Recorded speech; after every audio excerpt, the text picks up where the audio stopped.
In 2006, using the internet on a phone felt almost like a punishment.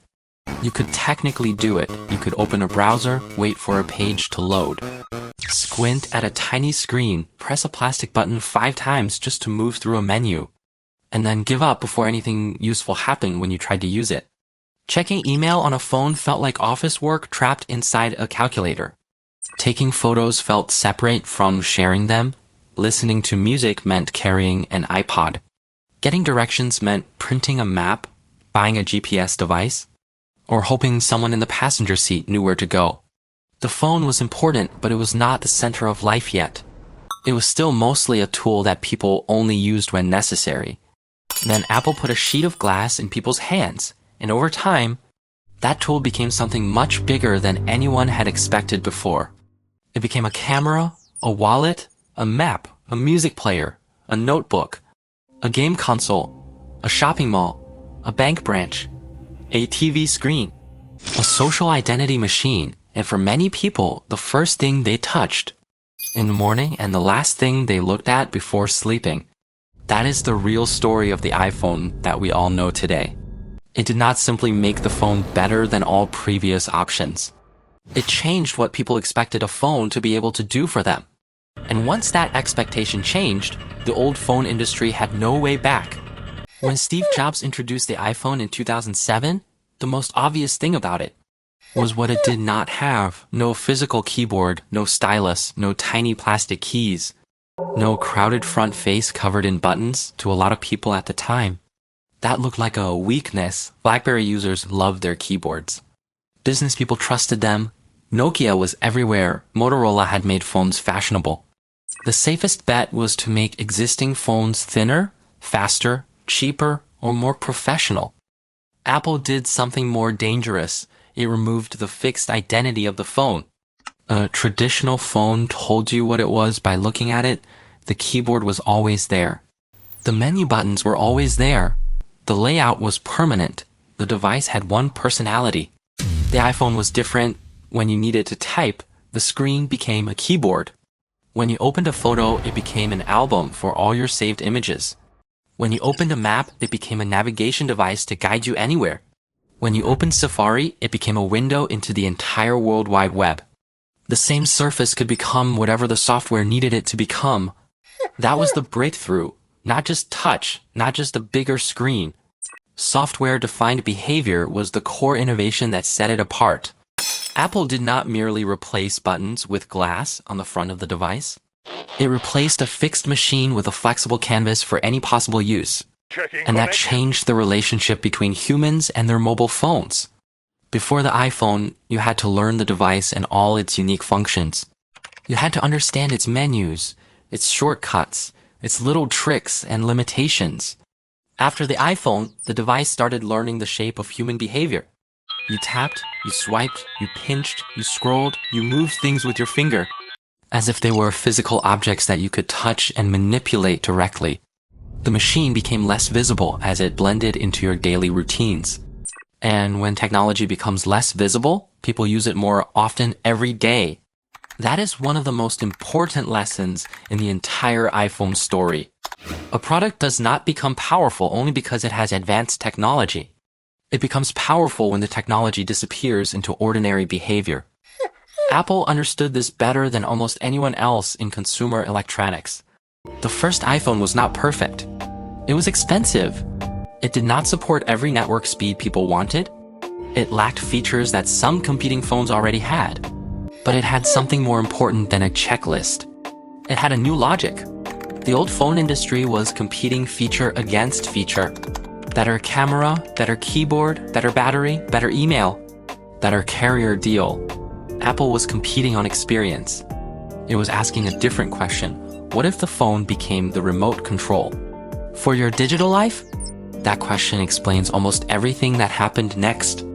The iPhone did not arrive alone. It arrived inside Apple's growing ecosystem. That ecosystem had already started before the iPhone. The iPod had made Apple part of people's daily routines. iTunes had trained millions of users to manage music through Apple software. The Mac had created a loyal base of customers who cared about design, simplicity, and integration.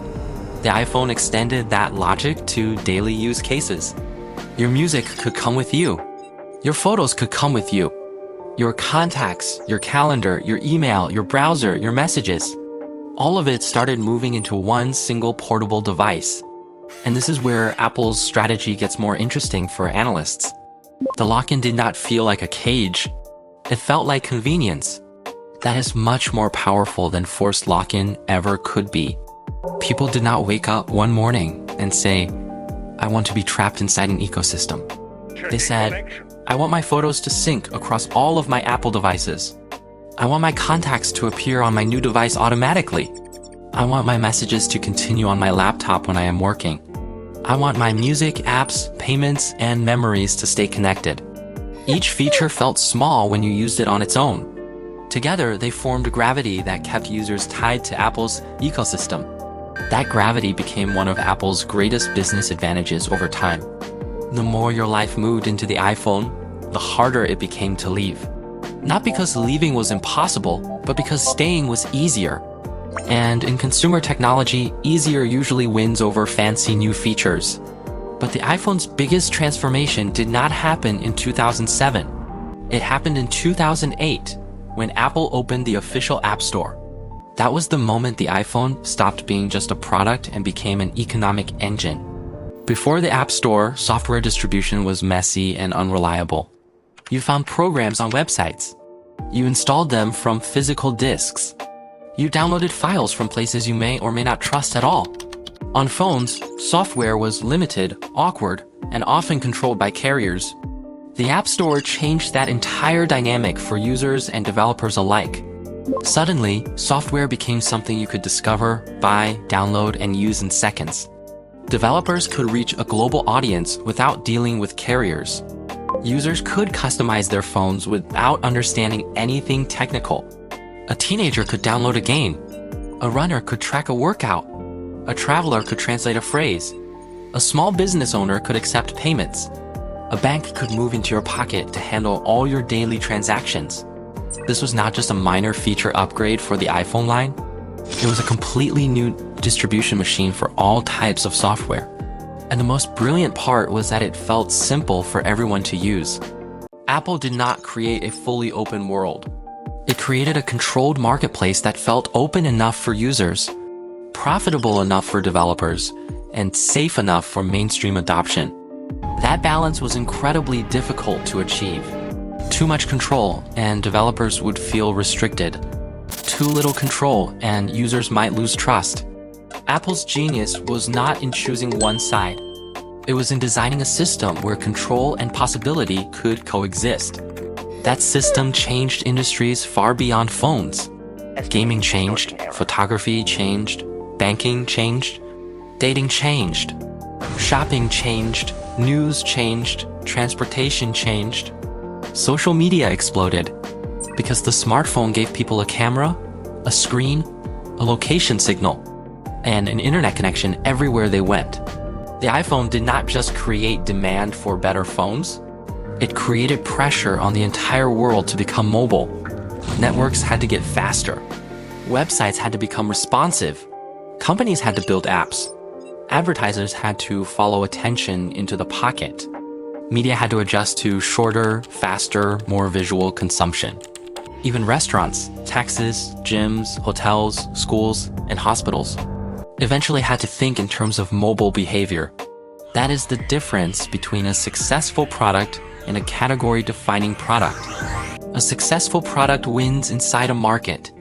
A category-defining product forces the market to reorganize around it. And that is what the iPhone did. But there is another part of this story that makes Apple's decision especially bold.